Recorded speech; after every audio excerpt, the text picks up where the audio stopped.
তাহলে ভয় দুই রকম, এদিকেও কোরআন হাদিসে ভয় দুই রকম। একটা হলো জাহান্নামকে ভয়, আর একটা হলো আল্লাহকে ভয়। একটা হলো জাহান্নামের ভয়, আল্লাহর ভয়। জাহান্নাম লুকিয়ে আছে গুনহার জমিতে, ভুট্টার জমিতে লয়। যদি তোমাকে জাহান্নামকে ভয় লাগে, তুমি গুনহা থেকে বেরিয়ে নেকির দেশে চলে যাও, আর তোমাকে জাহান্নাম ধরতে পারবে না। এমন একটা দেশের নাম বলে দিলাম, গুনহার দেশে থাকবে তো ওই জমিতে ভুট্টাতে জাহান্নাম লুকিয়ে আছে। কোন দিন তোমাকে কপ করে ধরে খেয়ে ফেলবে, তুমি জাহান্নামে চলে যাবে। আর যদি জাহান্নাম থেকে তোমাকে বাঁচতে হয়, তার প্রসেস হচ্ছে ওকে ভয় লেগেছে, দৌড়তে দৌড়তে দৌড়তে দৌড়তে দৌড়তে দৌড়তে তুমি নেকির জগতে ঢুকে যাও।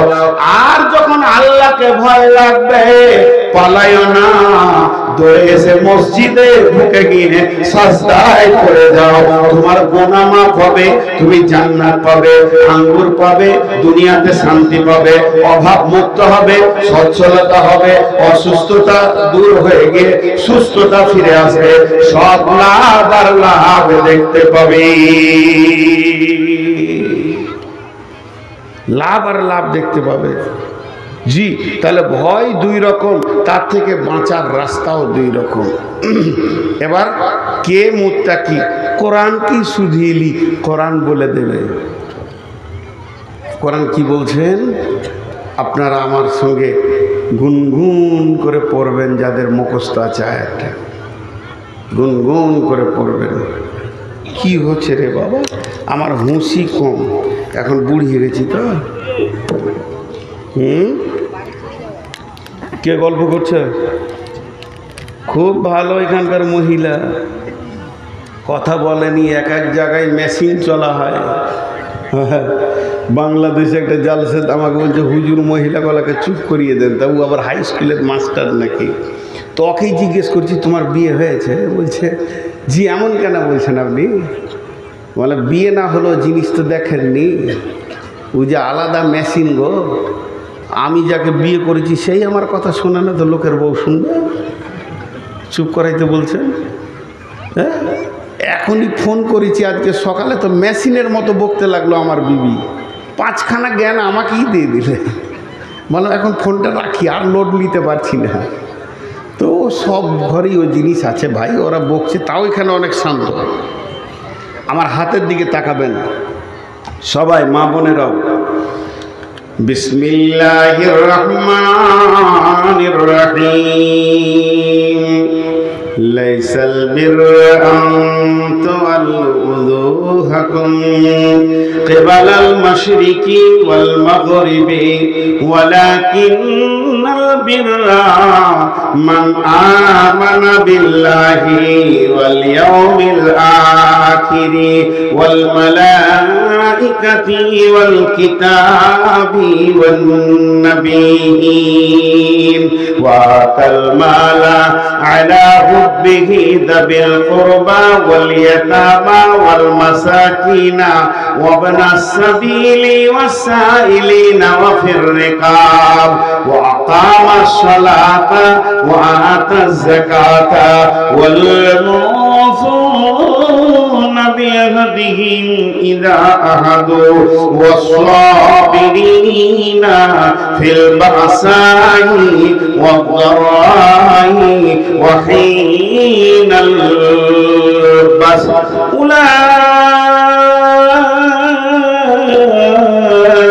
الذين صدقوا وأولئك هم المتقون।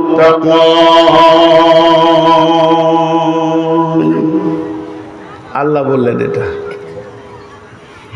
আমি ওর গোলাম, খালি শুনিয়ে দিলাম। আমি আল্লাহর গোলাম, শুনিয়ে দিলাম। আপনারাও আল্লাহর গোলাম, কিন্তু কথাটা আল্লাহ। কে কে মুত্তাকি? যার ভিতরে 10টা গুণ থাকবে ওই লোকটা মুত্তাকি। কে বললেন? আল্লাহ। কে বললেন? আল্লাহ।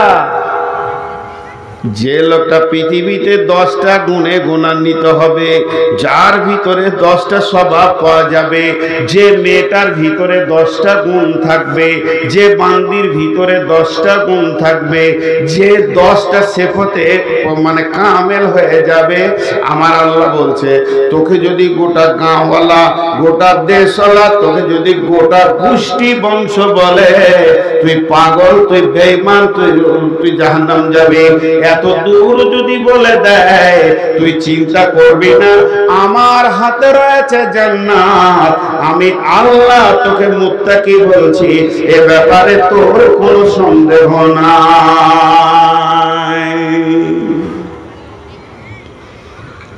10টা গুণ হতে হবে। 10কে যদি 2 দিয়ে ভাগ করা হয়, ভাগফল কত হবে? হ্যাঁ, কে বলছে 7? অঙ্কে 200 পাবে রে ভাই। 10কে যদি 2 দিয়ে ভাগ করা হয়, ভাগফল কত হবে? 5। 5টা হলো আমল, 5টা হলো ঈমান। 5টা জিনিসে ঈমান রাখতে হবে, 5টা আমল করতে হবে। কিন্তু এই আয়াতটা শুরুতে আল্লাহ নিজে একটা ভূমিকা দিয়েছেন, ভূমিকাটা আমার লয়, আল্লাহর আয়াতের ভূমিকা শুনিয়ে দিই। আল্লাহ বলছেন শুধু পশ্চিমে আর পূর্বে সাজদা করার নাম ইমানদারি নয়। তার মানে শুধু নামাজ পড়ে দিয়ে তুমি ইমানদার বলে পরিচয় দেবে হবে না। তার কারণ হচ্ছে পশ্চিমে নামাজ পড়া, পশ্চিমে সাজদা করা মানে নামাজ পড়া, আর কাবার পশ্চিমে যারা আছে তারা পূর্বে সাজদা করে, কাবার উত্তরে যারা আছে দক্ষিণে সাজদা করে, কাবার দক্ষিণে যারা আছে তারা উত্তরে সাজদা করে। এক কথায় সারা পৃথিবীকে কেন্দ্র করে আমার রব বলছে খালি তুই নামাজ পড়ে দিবি, দিয়ে নিজেকে ইমানদার বলবি, এই ইমানদার আমি মানি না।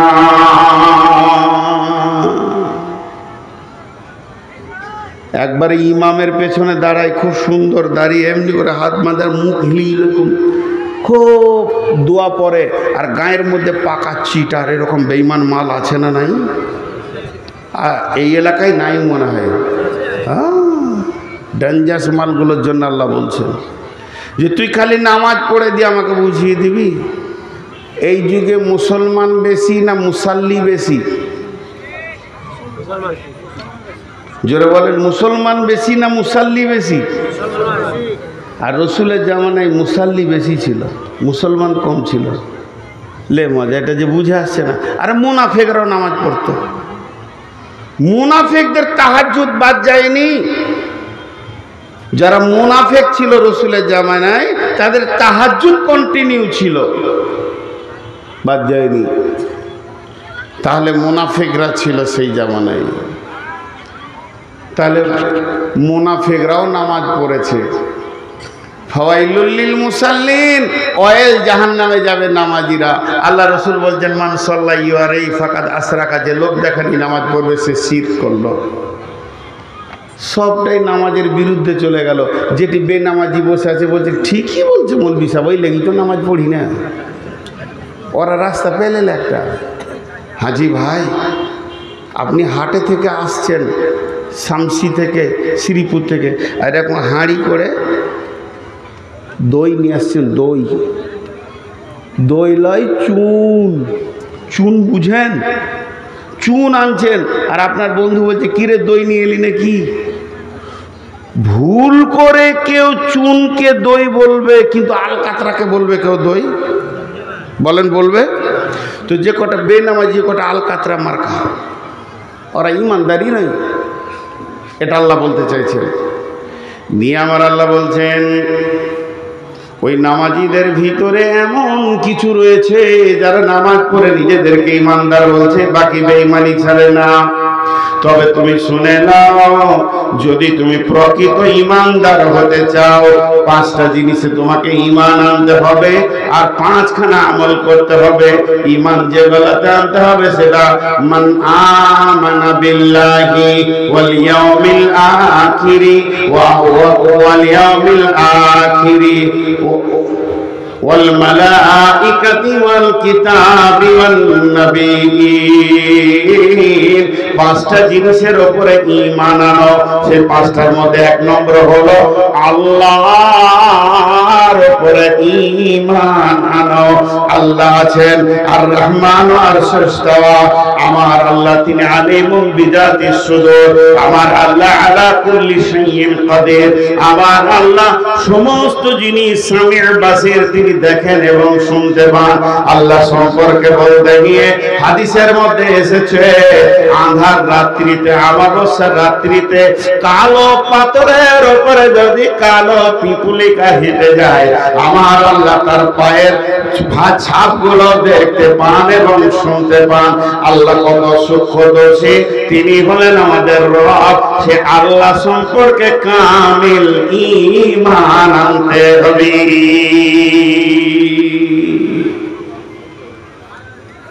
আল্লাহকে আল্লাহর মতো করে ডাকতে হবে। কথাটা বুঝাতে পেরেছি? আল্লাহকে আল্লাহর মতো করে। একটা গল্প শোনাবো। শুধু আল্লাহ নিয়ে 3 দিন বক্তব্য রাখলাম এবছর। আল্লাহ 3 দিন বক্তব্য রেখেছি। এখন যদি শুধু আল্লাহ শব্দের উপরে কথা বলা হয় আর কোরআন থেকে দলিল দেওয়া হয় আমার আল্লাহ কেমন, আমার আল্লাহ কতটা শুনতে পায়, তার জাত, তার সিফত, তার ক্ষমতা, সব কথা বলতে গেলে অনেক লম্বা হয়ে যাবে। এই পর্যন্তই ছেড়ে দিলাম আল্লাহর ব্যাপারে। খালি ছোট্ট একটা উদাহরণ দিব। উদাহরণটা মন দিয়ে শুনবেন, উঠাউঠি করিয়েন না। যে কটা লোক আছেন খুব ভালো লাগছে আজকে। কতটা ভালো লাগছে আপনাদেরকে আমি আমার বুকের ভাষা বুঝাতে পারছি না। গল্পটা আপনারা শুনেছেন, ইউটিউবে শুনে থাকবেন। আবার একবার বলছি, এক বাদশার অসুখ হয়েছে, মনোরোগ। গল্প এটা, আবার বুখারী মুসলিম বলবেন না। ওর মনে শান্তি নাই। আর সারা পৃথিবীর যত বড় বড় ডাক্তারখানা ছিল, আমেরিকা, সিঙ্গাপুর থেকে নিয়ে ইংল্যান্ড পর্যন্ত চেক আপ করে চলে এলো। সবাই বলছে কোনো রোগ নাই। ডাক্তার রোগ ধরতে পারছে না, তো ও এবারে মৌলবীর কাছে যাবে। তো বাদশাহ বসে আছে, আর হাই রোডে একটা মৌলানা সাহেব যাচ্ছে। এই মৌলানাকে ডেকে নিয়ে, এই তো সৈন্যকে বলল, এসে বলল যে স্যার এই ব্যাপার, হুজুর সারা দুনিয়ার কোনো ডাক্তারকে বাদ দিইনি, পৃথিবীর বড় বড় ডাক্তারকে দেখিয়েছি, সবাই বলছে কোনো রোগ নাই, খালি মন আমার শান্তি হয় না। মৌলানা সাহেব তখন বলছে কি, বিসমিল্লাহির রহমানির রহিম, আলা বিযিকরিল্লাহি তাতমাইন্নুল কুলুব। তুমি যদি আল্লাহর জিকির করো, আল্লাহর জিকিরে, আল্লাহর নামে, আল্লাহর গুণগানে, আল্লাহর জাতে, আল্লাহর সিফতের নামে এমন গুণ লুকানো আছে। যখন তুমি সুবহানাল্লাহ, আলহামদুলিল্লাহ, আল্লাহু আকবার বলবে, যখন তুমি ইস্তেগফার করবে, তখন তোমার দিলের ভিতরটা প্রশান্তি পাবে, দিল তোমার ঠিক হয়ে যাবে। ঠিকই নাকি? বলে হ্যাঁ। তাহলে একটা কাজ করো, এই সৈন্য, যাতে একটা তসবিহ কিনে নিয়ে আয়। তো মোটামুটি করবো, কবার করব? তো মৌলানা সাহেব বলছে হাদিসে আছে রাসূলুল্লাহ সাল্লাম পার ডে কম বেশি 100 বার ইস্তেগফার করতেন। তো 100 বার করে চালাও। কদিন চালাবো? মাস 2-3 চালা বলে চলে গেছে মৌলভী সাহেব। ও কিন্তু খুব তসবিহ করছে। ঠিক 4 মাসের মাথায় আবার মৌলভী সাহেব ওই রাস্তা দিয়েছে। সৈন্যকে বলছে ধরলে ওকে বাঁধ, খোঁটাতে ভালো করে বাঁধ, পিছা দিকে হাতকে মুড়ে বাঁধ। ওকে দেখি আমার কলিজা জ্বলে গেছে। আমাকে বলে গেল, আমি 3 মাস 4 মাস চালিয়ে দিলাম, এখনো পর্যন্ত আমার দিলের কোনো পরিবর্তন নাই। ওই মোহরি, কলম খাতা লিয়ে আয়, লিখ, আগামী কাল সকাল 8টায় কতল হবে। বাদশাকে ধোঁকা দেওয়ার কারণে প্রতারকের ব্যবস্থা, কাল কতল হবে। এবার মৌলানা সাহেবকে বাদশাহ বলছে, জি মরেই তো যাবে কালকে, তো তোমার জীবনে কোনো শখ আছে? আমি শখটা মিটিয়ে দেবো। তো মৌলানা সাহেব বলছে, মরেই তো যাবো, তো শখ আর কি আছে? শখ কিছু নাই, এমনি বুড়াতিকালের মানুষ। তো একবার আপনার গদিটা আমাকে বসতে দেন, কাল বেলা 8টা পর্যন্ত আমি বাদশা থাকবো। এইটুকু দেন, আমার জীবনে তো মনে শান্তি পাবো যে মরলাম তা মরলাম, বাদশাহ হয়েই মরলাম, তারপরে আপনার গদি আপনার থাকবে। মোহরিকে বলছে লেখা হয়ে গেল, গদি ছেড়ে দিলে। এখন বাদশাহ হয়ে গেল মৌলভী সাহেব, আর বাদশাহ হয়ে গেল সাধারণ মানুষ। বেলা 8টা পর্যন্ত ভিড় লেগে গেছে এরকম যে আলিমকে কতল করবে, লোকের ভিড় কি কম হবে গো? সবাই কেউ বলছে আহা এত বড় আলিমটা মেরে দেবে রে, কেউ কি বুঝাবার নাই রে, নানা রকম কথা। এরই ভিতরে এক বাদামওয়ালা চলে এসছে। বাদাম, ভালো বাদাম, বাদাম খান, আপনি খান, বাড়ির জন্য নিয়ে যান, বালি ভাজা বাদাম, লে মজা। এই ভিড়ে ও আমরা নিজের ব্যবসা শুরু করে দিয়েছে। তখন মৌলভী সাহেব বলছে, মৌলভী সাহেব লয়ার, এখন বাদশাহ সিপাই, দুইজন গিয়ে বাদামওয়ালাকে ধরে নিয়ে এসো। বাদামওয়ালাকে ধরে আনা হলো, বাদামওয়ালাকে বলা হলো ওকে খুঁটিতে বেঁধে দেওয়া হলো। দিয়ে এবার মৌলভী সাহেব বলছে ও বাদাম বাদাম করে চিল্লাইছে, এর জন্য আমার কানে লেগেছে, আমার কানে এত লেগেছে, বিরক্ত লেগে গেছে, আগামীকাল সকাল 7টায় ওকে কতল করা হবে। ও মরবে 8টায়, তার আগে ওকে 7টায় কাজ ছেড়ে নেবে আর কি। তখন বাদামওয়ালা বাদাম ছেড়ে দে, কানতে লেগেছে যে আমি কি করলাম রে, 2 পয়সা করতেলাম, কি এমন পাপের কাজ করেছি যে আমার কতল হবে? তোর কথা শোনা হবে না। ওকে একটা ঘরে ভরে তালা মেরে দেওয়া হলো। ও আপনার ঘরের ভিতরেই কাঁদছে, খালি ঘন ঘন আল্লাহকে বলছে, আল্লাহ আনতা আল্লাযী খালাকাল মাউতা ওয়াল হায়াতা লিয়াবলুয়াকুম আইয়ুকুম আহসানু আমালা। মাবুদ গো, হায়াতের মালিক তুমি, মওতের মালিক তুমি। কে বিড়ি ধরিয়েছিস ভাই? তোর পা দুটা ধরছি, ফেলে দে, নাহলে আমি বমি করে মরে যাব। কে বিড়ি ধরিয়েছিস ভাই? আরে বিড়ি কি তোকে এখন খেতে মন গেল এই বায়ান শোনার পরও? হ্যাঁ, খেয়েছে বিড়ি।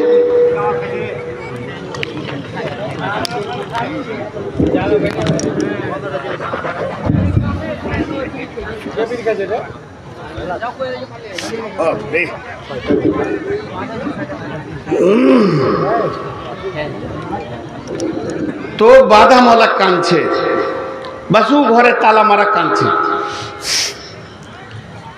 আবার মরছে গন্ধটা। আচ্ছা, হারাম খোররা কোন জাহান্নামে যাবে রে? হ্যাঁ, কিছু খুঁজে পেছে না। তো রাত্রি গভীর হয়ে গেছে। এবার মৌলানা সাহেব বাদশাহ কি বলছে দেখেন, সিপাই এই এলাকায় সব থেকে একটা সুন্দরী নারীকে নিয়ে এসো, দেখতে যেন সুন্দর হয়, আবার রান্ডি মেয়ে হতে হবে, বেশ্যা হতে হবে। ওই মেয়েটা তুমি জোগাড় করো। বেশ্যাখানায় গিয়ে একটা সুন্দর মেয়েকে বললো, আয়, তোর তো চাকরি লেগে গেছে, তুই আর কি বেশ্যাগিরি করবি, চলে আয়, বাদশা ডেকেছে। এবার ওকে আনা হলো। মৌলানা সাহেব বলছে, ওরে বেশ্যা রে, এই ঘরে একটা লোক ভরা আছে, ওই লোকটাকে কাল সকালে কতল করব বলে ভরে দেওয়া হয়েছে, তোকে একবার ওর সঙ্গে আজকে রাতে মিলে যেতে হবে। যদি তুই ওর সঙ্গে দৈহিক মিলন করে নিতে পারিস, ওকে যদি একবার তোকে তোর সঙ্গে ক্রস করিয়ে নিতে পারিস, তো আমি বাদশাহ বলছি, এখন আমি রানিং বাদশাহ, রাজ কোষাগার থেকে তোকে 1 লক্ষ টাকা দেওয়া হবে। মেয়েটা তো খুশিতে আনন্দ, ওরে বাবারে, এত বড় সুযোগ তো জীবনে পাইনি, একবার মিলবে 1 লক্ষ টাকা। মেয়েটা ভিতরে ঢুকে গেল।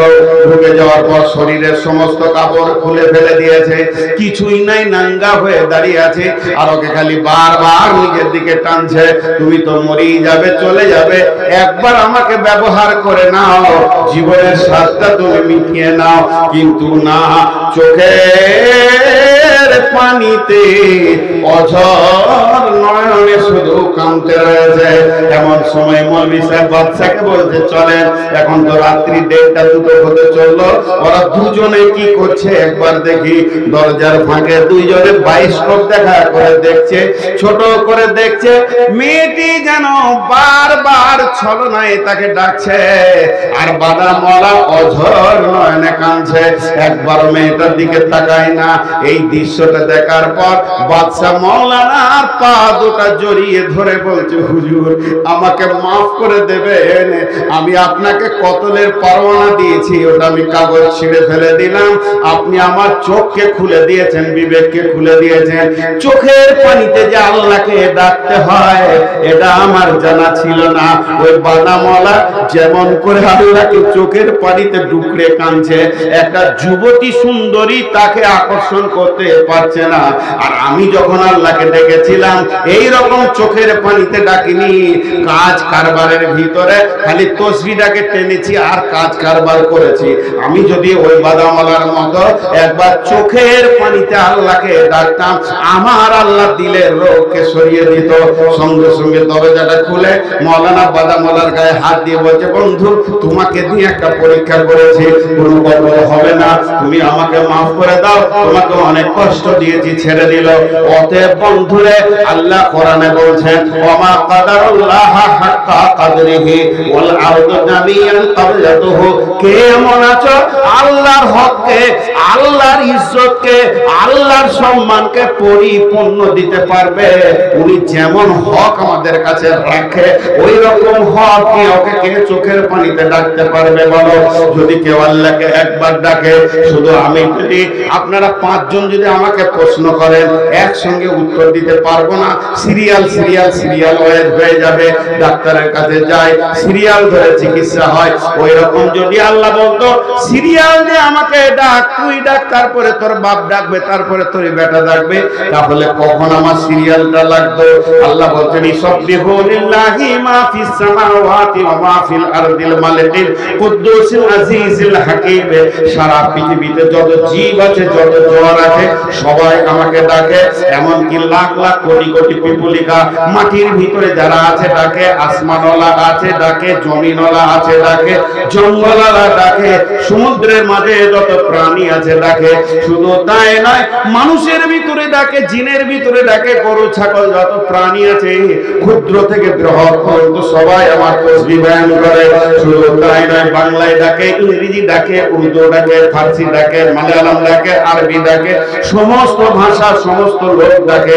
কেউ বিপদে ডাকে, কেউ খুশিতে ডাকে, কেউ আনন্দে ডাকে। আজকে মাদ্রাসাওয়ালারা ডাকছে, আমরা আজকে আল্লাহকে ভয়ে ডাকতে রয়েছে।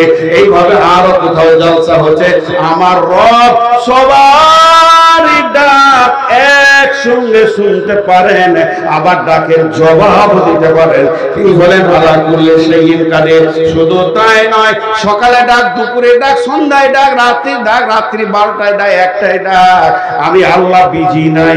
আর একটা মোবাইলে যদি একটা ফোন চলে, তুই 1000 বার ঢোকাবি, তোকে বলবে বিজি। আমার কাছে কোনো বিজি নাই, যখনই ডাকবি তখনই সারা পেয়ে যাবে। আমার নেটওয়ার্ক কোনোদিন ফেল হয় না। আমার নেটওয়ার্ক কত দূর শুনেলে, রব্বুল মাশরিকাইনি ওয়া রব্বুল মাগরিবাইন, দুই উদীয়মান সূর্য জায়গা থেকে দুই অস্তিত্বমান জায়গা পর্যন্ত আমার সীমানা, এই পর্যন্ত ডাকবে তো আমাকে পেয়ে যাবে। শুধু তাই নয়, ইউনুস ছিল মাছের পেটে, মাছের পাকস্থলীর পেটে, সালাসাতা জুলুমা। আল্লাহ তাবারাক ওয়া তাআলা বলছেন যে একটা হলো পানির অন্ধকার, তারপরে মাছের অন্ধকার, তারপরে পাকস্থলীতে ইউনুস ছিল। ওই মাছটা কত দূর ছিল? এখনকার বিজ্ঞানীরা বলছে পানির নিচে 800 মিটার নিচে ছিল। ওই পানির পাটের পেট থেকে হযরতে ইউনুস বলছেন, লা ইলাহা ইল্লা আনতা সুবহানাকা ইন্নী কুনতু মিনাজ জালিমিন। এই খবর আল্লাহর কাছে পৌঁছিয়েছে।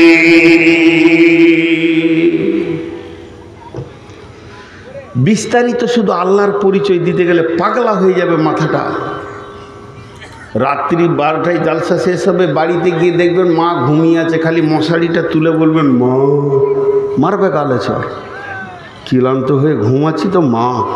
আর না হলে সকালে ডাকবেন মা, মা কি বলবে, কিরে বেটা, মা কি বেটা, মা কি বেটা, মা কি বেটা, মা কি বেটা, মা। এবার লাঠি ধরবে, বিরক্ত করতে এসছিস, বলছি কি বেটা, তো বিরক্ত করতে। 20 বার মাকে মা বললে মা লোড নিবে না। আল্লাহ বলছে, চলে আয়, খালি আমাকে বল, সারা দিন বল, আমি জবাব দিতে থাকবো, আমার বিরক্তি নাই। এই আল্লাহর উপরে ঈমান, ওয়াল ইয়াউমিল আখিরি, আখিরাতের প্রতি ঈমান আনতে হবে। নাম্বার 2, আখিরাত কাকে বলা হয়? যখন থেকে নিঃশ্বাসটা বন্ধ হয়ে যাবে তখন থেকে আখিরাতের রাস্তায় যাত্রা শুরু হয়ে যাবে। একটা কবর হলো আখিরাত, কিয়ামত আখিরাত, পুলসিরাত আখিরাত, জাহান্নাম আখিরাত, জান্নাত আখিরাত। মওতের পর থেকে নিয়ে জান্নাত জাহান্নাম পর্যন্ত একটা লম্বা জিন্দেগি রয়েছে। এর উপরে বিশ্বাস রাখতে হবে। কতটা বিশ্বাস রাখতে হবে? যেমন সকালে সূর্য উঠলে পৃথিবী দেখতে পায়, ওই রকম চোখে দেখার মতো আখিরাতকে বিশ্বাস করতে হবে। সাহাবীর নাম হযরতে বুরাইদা। হযরতে বুরাইদা রাদিয়াল্লাহু তাআলা আনহুকে বিশ্ব নবী বলছেন, বুরাইদা রে। বুরাইদা বললেন, লাব্বাইকা রাসূলুল্লাহ। নবীজি বললেন, বুরাইদা তুমি তোমার ঈমানের খবর বলো। হযরতে বুরাইদা বলছেন, ইয়া রাসূলুল্লাহ আমি ঈমানে 100তে 100 মজবুত আছি, আমার ঈমান এতটুকু কমেনি। নবীজি বলছেন, বুরাইদা রে তুমি যে ঈমানের এতটা দাবি করলে, এত বড় তুমি দাবি করলে, তো কেন তোমার দাবিটা আমাকে বুঝিয়ে দাও। হযরতে বুরাইদা রাদিয়াল্লাহু তাআলা বলেন, ইয়া রাসূলুল্লাহ আমি সকালে যখন উঠেছি তখন যেন জাহান্নামের ভয়ে আমার দিল থরথর করে কাঁপছে এবং জান্নাতের আশাতে যেন আমার দিল বিগলিত হয়ে গেছে। ও দয়ার নবী গো, জাহান্নামের চিৎ, জাহান্নামের আর্তনাদ আর আগুনের গর্জন যেন আমার কান শুনতে পেয়েছে। আমি যেন মনে হচ্ছে 2 চোখে দেখতে পেয়েছি জাহান্নামের অবস্থান এবং জাহান্নামীদের অবস্থান, আর তাদের চিৎগুলো আমার কানকে ঝাঁঝরা করে দিয়েছে। আপনার কথার জাহান্নাম অক্ষরে অক্ষরে মিলে গেছে, আল্লাহর কালাম পাক আর জাহান্নাম অক্ষরে অক্ষরে মিলে গেছে। এবং আপনি জান্নাতের ব্যাপারে যেমন বলেছেন আঙ্গুর দিয়ে, ফল দিয়ে, কলা দিয়ে আর আনার দিয়ে সাজানো আছে, ও আরে ইয়া রাসূলুল্লাহ আমি যেন ওইভাবে জান্নাত স্তরে স্তরে সাজানো দেখতে পেয়েছি। কি হবে? একজনকে চা আমি খেতে দেবো না, নিজেও খাবো না। ওরা কি পাপ করে এসছে? আর যে কটা স্টেজে আছে, কটা কি আবার পূর্ণ করে এসছে নাকি? তাহলে আমার বক্তব্য বন্ধ থাকবে।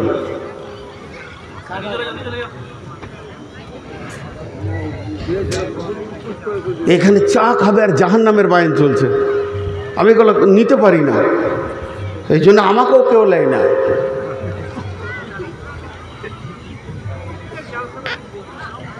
মোটে শেষ হয়ে গেল। হ্যাঁ, হযরতে বুরাইদা বলছেন, ইয়া রাসূলুল্লাহ আমি জান্নাতকে এরকম দেখছি, মনে হচ্ছে যেন আমি চামড়ার চোখে দেখছি। বিশ্বনবী বললেন, বুরাইদা রে তুমি যে ঈমানের দাবি করেছো তোমার দাবি সত্য। বুরাইদা বলছেন, দয়ার নবী গো আমার এইভাবে সকাল গেছে, দুপুর গেছে, সন্ধ্যা গেছে, এইভাবে আমার বিকাল গেছে, সারাদিন যেন জান্নাতের আশা আর জাহান্নামের ভয়ে কেটেছে। আল্লাহর নবী উত্তরে বলছেন, বুরাইদা রে তুমি কামিল ঈমানের উপরে আছো। দুইটা বলা হলো, একটা হলো আল্লাহর উপরে ঈমান, একটা হলো আখিরাতের উপরে ঈমান। পৃথিবীতে বসে থেকে কবরের আযাবকে দেখতে হবে, কবরের আর্তনাদ শুনতে হবে, মনে হবে ঈমানের পাওয়ার এমন এসে যাবে, সবগুলো আমি দেখতে পেয়েছি। নাম্বার 3 ওয়াল মালাইকা, আল্লাহর ফেরেশতা বলে একটা প্রাণী আছে, তার উপরে ঈমান আনতে হবে। ফেরেশতা তো আমাদের থেকে দাম কম, তবে কেন ওদের উপরে ঈমান আনবো? বন্ধুরে এটা লম্বা তাফসীর আছে, আমি ওদিকে যাচ্ছি না, ছোট 2টি কথা বলে ছেড়ে দিচ্ছি। একটা হচ্ছে, যদি কেউ জানে এখানে সরকারের সিআইডি আছে, সে সরকারের বিরুদ্ধে কথা বলবে না। মানুষের ভিতরে আল্লাহর দয়াটা অফুরন্ত এসে গেছে, এর জন্য মানুষ পাপ করে। যদি সে জেনে নেয় যে ফেরেশতা আমার সাক্ষী হয়ে যাবে, আর যে পাপের সাক্ষী হয় ওই পাপটা মিটতে বড় কষ্ট হয়, অতএব মানুষ ফেরেশতাকে মনে রাখলে পাপ করবে না। নাম্বার 2, আমাদের এখানে মুখ খুলেছিল কে? ফেরেশতা। ক্বালু আতাজআলু মান ইউফসিদু ফিহা ওয়া ইয়াসফিকু দিমা ওয়া নাহনু নুসাব্বিহু বিহামদিকা ওয়া নুকদ্দিসু লাকা ক্বালা ইন্নী আ'লামু মা লা তা'লামুন। ফেরেশতারা বলেছিল মাবুদ ওরা পৃথিবীতে রক্ত বইবে, ওরা পৃথিবীতে খুনাখুনি করবে, আমরাই তো আপনার ইবাদতের জন্য যথেষ্ট। তার মানে এখান থেকে আল্লাহ বলতে চাইছেন ফেরেশতারা তোদের এগেইনস্টে রয়েছে, এমন ভাবে তোদেরকে আমল করে দেখাতে হবে ফেরেশতা যেন মাথা নামা করে দেয়। আল্লাহ তাবারাক ওয়া তাআলা বলছেন মান আমানা বিল্লাহি ওয়াল ইয়াউমিল আখির ওয়াল মালাইকা, আল্লাহর উপরে ঈমান, আখিরাতের উপরে ঈমান, ফেরেশতার উপরে ঈমান। 4 নম্বরে বল